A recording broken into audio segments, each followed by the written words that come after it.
you tell us a little bit more about the Sephardi and Mizrahi community in London? How many are there and where do they live? Right. Well, just to clarify, the Sephardim came from Spain in the Middle Ages after the Inquisition, and a lot of them settled around the Mediterranean basin in Turkey and North Africa. And they brought with them a distinctive culture. There's a sort of Spanish dialect which some of them still speak, called Ladino.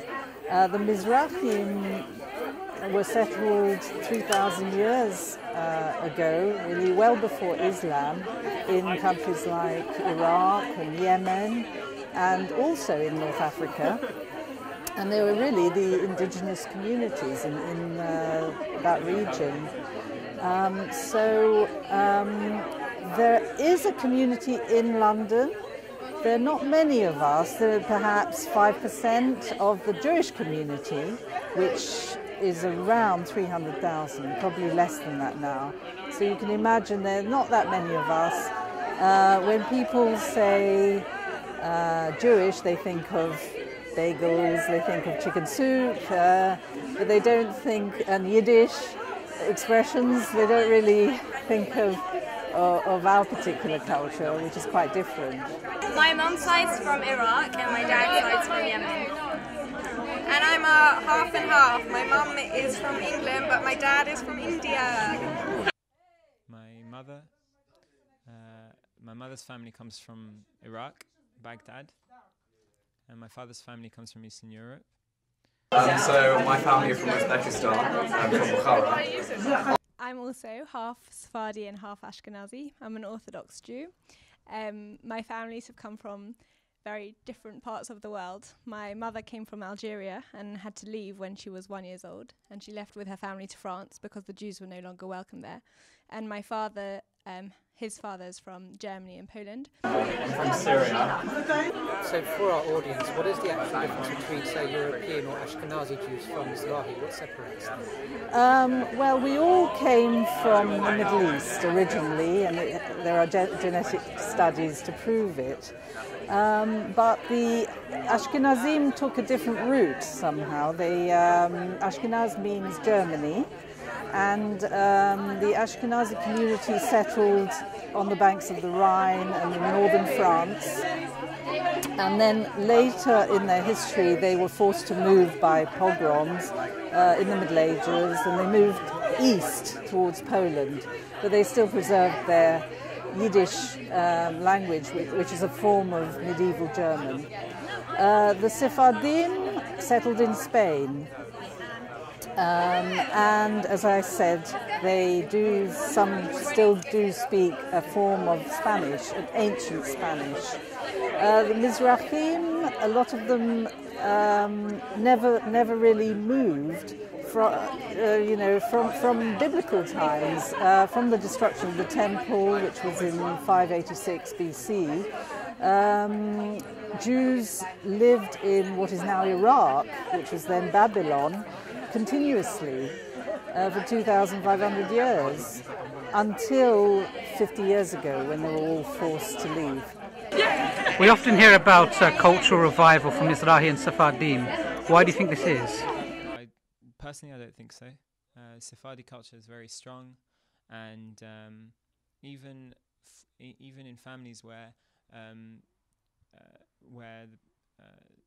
members aren't necessarily observant, the traditions, the culture is still extremely strong, running through.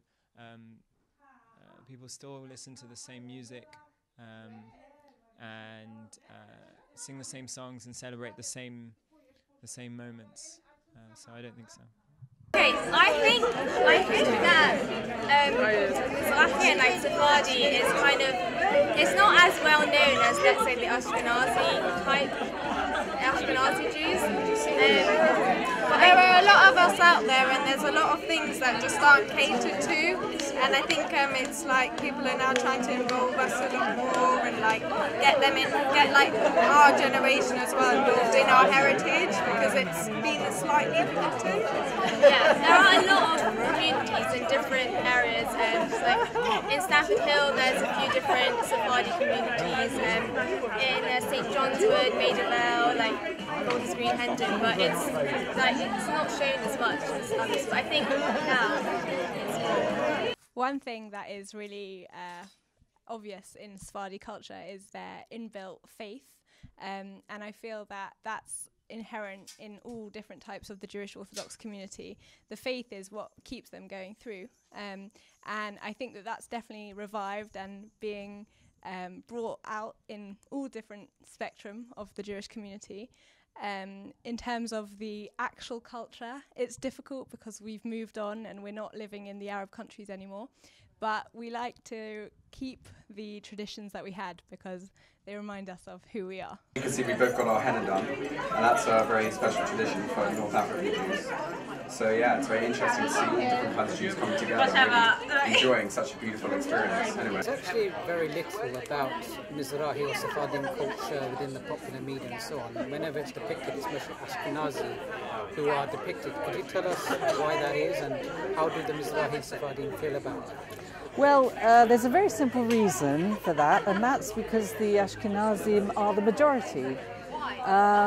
Overall, we are perhaps 10% of the total Jewish population. Having said that, the Mizrahi Sephardim are actually over half the population of Israel. And you find that Mizrahi music is very popular in Israel. You find Mizrahi food. In fact, it's almost impossible to find a bagel. And you find even in London that Mizrahi food has really taken off.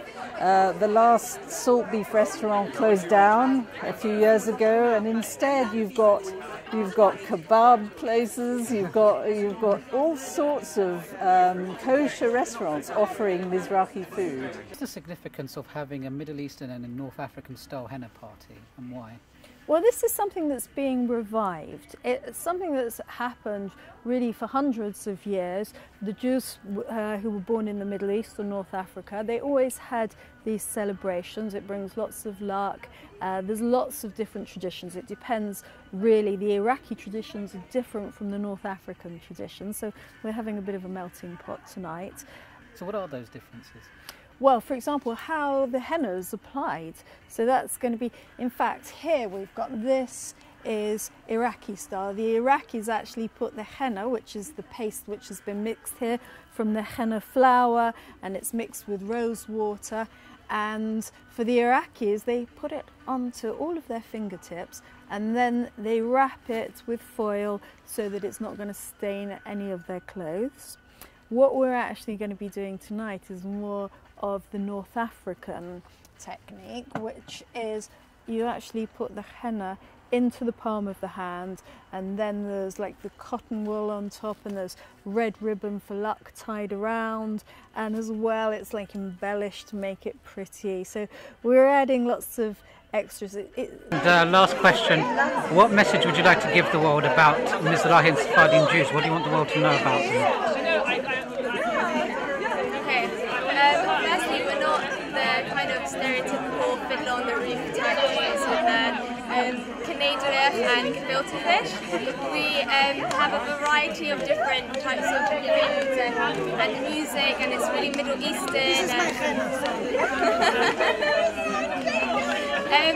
Yeah, like different countries, like Yemen has different types of specific foods, and India has different types of specific foods. So yeah, it's just kind of to show that there's different types of Jews out there.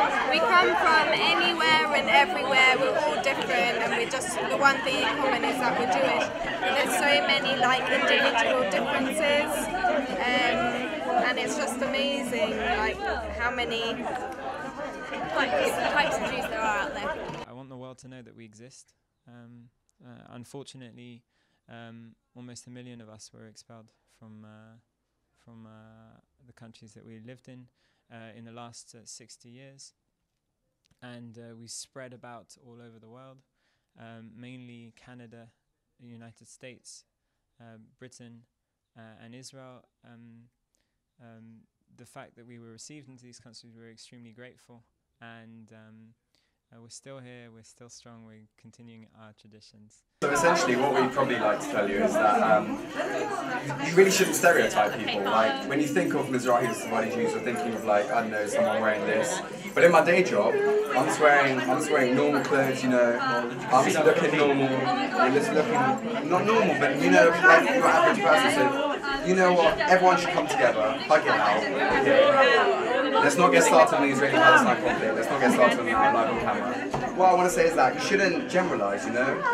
All people have their own customs, their own beliefs, and you know what? We may have slightly brownie skin, me more than him. We may do some weird songs and stand there and shake our wristbands, but at the end of the day we're all the same.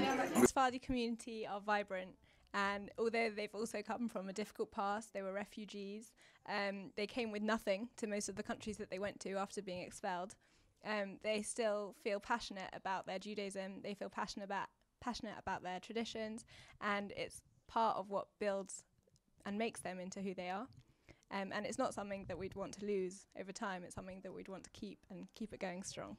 I think it's very important for people to realise that Israel is actually a very Middle Eastern country. There's an awful lot of propaganda that claims that Israel is this white European colonial implant, but that's absolute rubbish when you look at the makeup of the population of Israel. It wasn't on that question though, but wasn't it in Israel itself an attempt to project itself as part of Europe and not part Well, of the Middle East? that is true. I mean, Israel chose to be a democracy.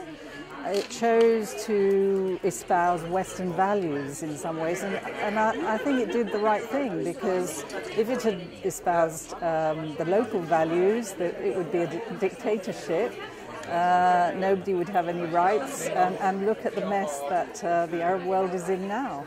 So I think it was probably preferable that it did.